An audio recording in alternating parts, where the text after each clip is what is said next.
సముద్ర తరంగాలులా కష్టాలు సుఖాలు కలిసి ఉంటాయి.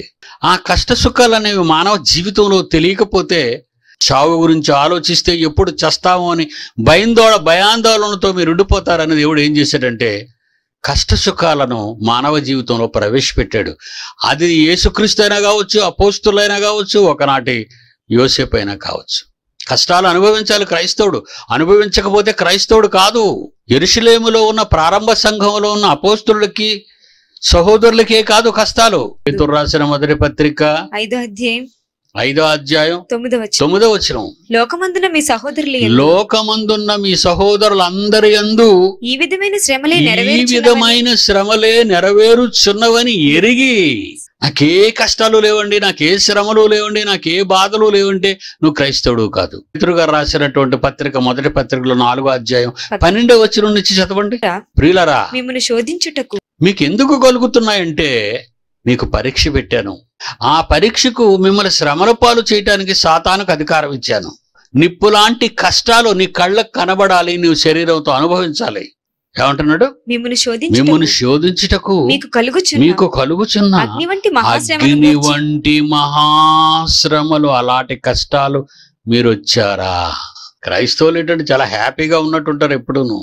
దేవుని కొరకు ఈ అనుభవం, దేవుని కొరకు.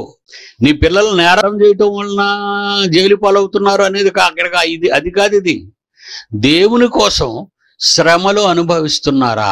ప్రియులారా, మీకు కలుగుచున్న అగ్ని వంటి మహాశ్రమను గూర్చి మీకేదో ఒక వింత సంభవించినట్టు ఏంటో అయిపోతాం అని మీరు అనుకుంటున్నారా?